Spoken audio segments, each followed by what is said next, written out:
Aliás, diga-se de passagem, fazer uma retrospectiva. Quando a professora Rosária Ono, ela que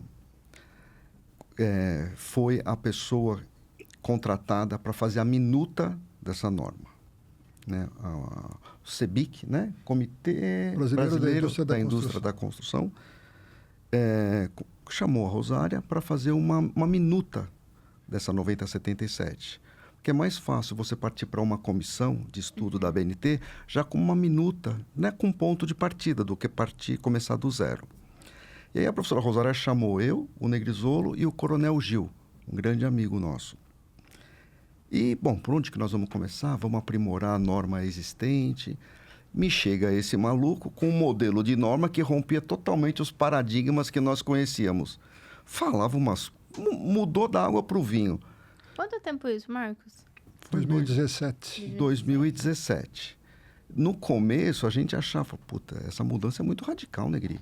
E a gente nem conseguia captar direito. No primeiro, no segundo dia, a gente não conseguia nem captar direito tudo aquilo que ele trouxe, né? Mas aos poucos nós fomos entendendo e o conceito dessa nova norma, ele não diria indiscutível, ele é irrefutável, como você diz, né? Isso. Mas depois a gente vai falar entrar nos detalhes, né, do que mudou em relação, porque ela veio para bagunçar o coreto, né? Ela faz uma... Começa que a norma anterior estava... Agora, ela foi atualizada depois de 32 anos. Então, o texto da norma anterior não servia mais, né? A Rosária já falava isso há muito tempo, né? A gente discutia, algumas coisas já tinham acabado fora do Brasil. Em São Paulo, você tinha um conflito, né? De que a norma... São Paulo atualizou com a IT11, né? Digamos, atualizou a norma da ABNT, e a IT11 seguia um parâmetro, e a 12, que era estádio de futebol, seguia outro. Então, eram dois parâmetros conflitantes e vigentes, e na mesma instituição, né? Então, um negócio meio paradoxal. E o que por que a gente chegou nisso, né? Porque a gente se dividiu para estudar, não é que eu fui procurar. A gente se dividiu, o Marcos, a Rosária, o Gil e eu, nós falamos, bom, eu pego isso, você pega aquilo, vamos ver o que tem de norma no exterior, e fomos atrás de fundamentos, e o conhecimento comum que a gente tinha, a gente chega no estado da arte para poder discutir, né? Então, havia um artigo de 2010 publicado no Fire Safety Journal, né, que mostrava que muitos textos no mundo inteiro, né, eles levantaram mais na norma holandesa, eles tinham paradigmas incorporados na norma comprovadamente rejeitados por pesquisas. Então, a gente fala, bom, precisa ir com calma, não pode sair do fundamento, né? E aí dentre as normas que a gente foi consultar, me coube achar numa norma que me cabia a consulta, não é que ele falou que eu sou maluco, não. Eu olhei e falei, caraca, é isso aqui, né? E aí trouxe. E a gente descobriu, era a norma italiana, e a gente descobriu que os italianos tinham capturado isso na regulamentação inglesa. E aí não dava para discutir. Quer dizer, nós chegamos... Era tão dentro do fundamento que não dava para a gente sair daquilo. Então, não dava para você discutir que aquilo não era a maneira de avaliar o risco e, em consequência, a gente tinha que abandonar a maneira vigente, ainda vigente no Brasil inteiro, né?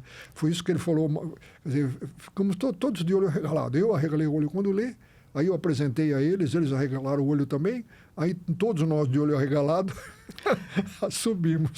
assumimos essa nova maneira de bater o risco, né? Então, todo esse estudo da 9077 iniciou em 2017.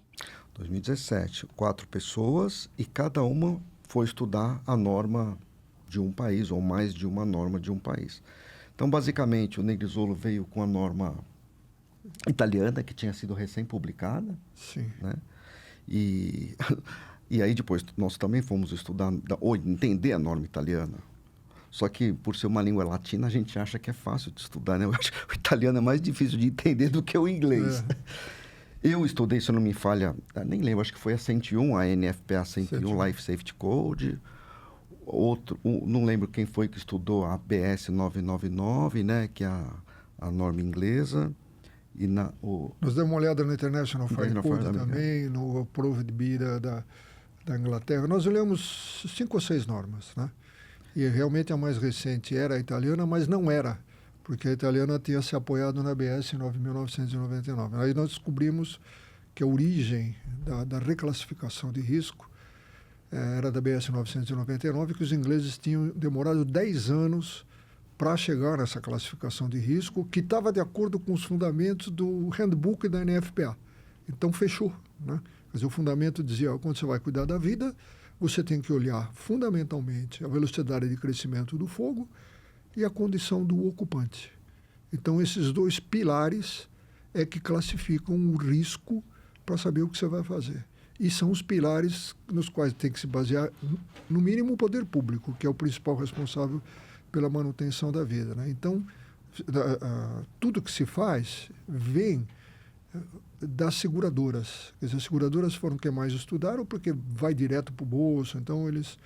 E o que a gente usa, aliás, não é só aqui, né? Na maioria dos países, é uma classificação do risco pela ocupação. Então, sai a ocupação, entra o ocupante. E usa-se muito a carga de incêndio, que também deixa de ser usada e passa a ser usada a velocidade de crescimento do fogo. Então, uma mudança que você abandona o que foi feito até então, né? Essa é a grande mudança. Só que você pode falar, não vou usar o ocupante. Ora, se eu tenho que salvar o ocupante, eu tenho que ver a condição dele. Eu não vou usar a velocidade de crescimento do fogo, eu tenho que usar a velocidade de crescimento do fogo, porque esse conflito entre duas velocidades é que dá a essência para saber se o cara vai sair ou não, né? Então, assim, basicamente, essa norma leva em consideração o quê? O perfil do ocupante. Então, existem imóveis que, predominantemente, você tem pessoas que têm familiaridade com o edifício. Nós estamos aqui hoje, nós não temos familiaridade com esse edifício. Mas se é que fosse um escritório e que você viesse todos os dias para cá, você conhece o prédio, você vai ter facilidade para sair. Um shopping center, as pessoas não têm familiaridade. E a primeira questão foi essa, entender o perfil do ocupante e classificar em função da familiaridade e também se ele pode estar enfermo ou adormecido. E a outra variável que entra para definir o perfil de risco à vida, que é o que vai definir as medidas, tem relação com a velocidade de crescimento do incêndio, não com a carga de incêndio.